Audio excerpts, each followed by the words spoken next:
sa bandang laod mga kasaka. Nandito tayo ngayon ulit sa bandang laod. Ako yung huling nagtanim dito, kaya ganyan pa rin yung ganyan pa lang yung itsura niya. Kalakasan pa rin yung labas ng bunga mga kasaka. Kaya hindi po tayo nauna ngayon. Kaya itong saka ko dito, sinasaka ko ganyan. Medyo nahuli tayo.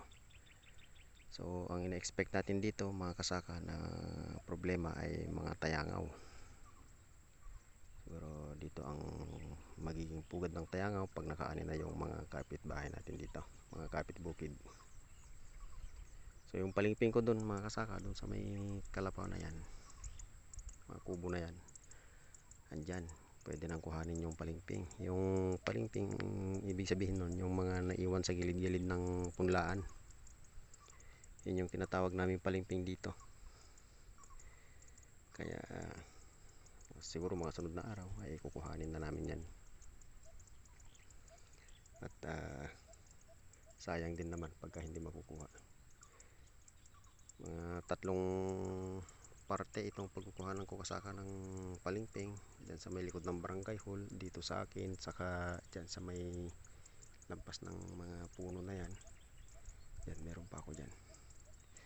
So ganito ang itsura mga kasaka.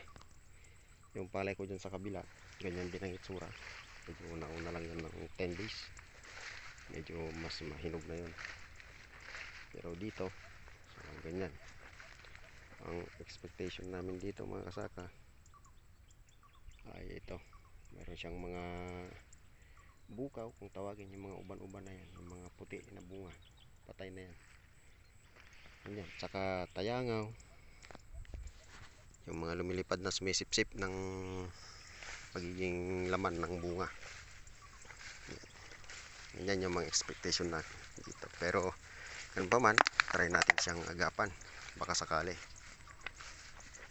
mabawasan. Hindi man natin siya totally pag-cure. Pero mababawasan man lang natin ng kahit 30%. Yan. So ganun lang mga kasaka yung problema dyan.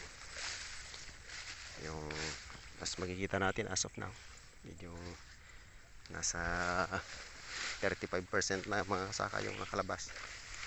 Mga 5 days more to go, mga 80% na.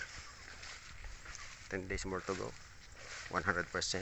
Doon na natin makikita yung eksaktong sakit niya, yung kahinatnan ng pagiging huli sa pagtatanim. Dati-rati mga saka ay nauuna tayo dito. So ngayon lang ako nagpahuli kasi medyo kinapos sa tubig nung handaan ng pagtatanim, nagkasagsagan ng taniman mga kasaka. Medyo kinapos tayo sa tubig, saka lang tayong naging kumilos nung umulan ng malakas. Yun, kaya mga 1 week lang dito parte sa parteng ito mga kasaka ay natapos, natamnan lahat. Gandoon sa may mga gilid, gandoon sa may kalsada, 1 week lang yan, natamnan na lahat. Kasi ganun kaapura yung pagtatanim pagka may tubig. Marami rin yung mga manananim mga kasaka, mga dayo. Meron din mga taga rito. Ang dayo, mga 5 pangkat yun.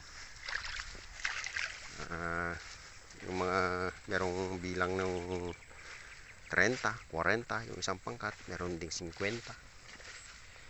Ganun karami kasaka yung mga pangkat-pangkat ng mga manananim. Iba rin yung pangkat ng taga rito, meron ding 2 pangkat, 3, ganun. Kaya ganun na lang kabilis. Mga 20 days lang yung taniman dito, tapos na mga kasaka. Kaya pagka wala kang schedule, yun, doon madadali yung masisira yung diskarte mo sa pagtatanim pagka wala kang schedule. So dapat pag nagtanim ka na, mag-set ka na ng schedule at ibibigay mo na yung bayad.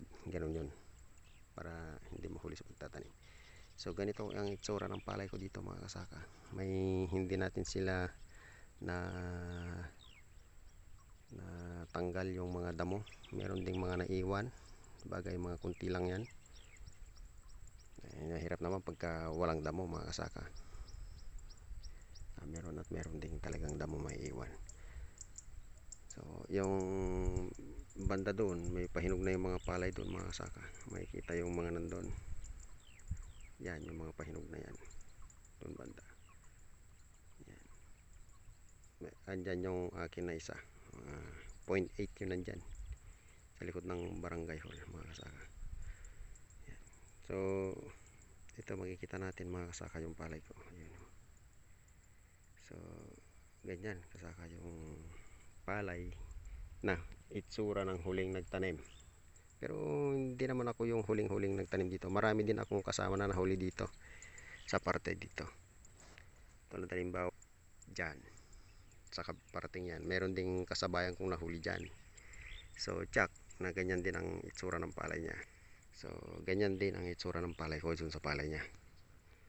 So ayan mga kasaka, dito na lang yung video natin ngayon today. Susunod na video natin, update po tayo. Salamat.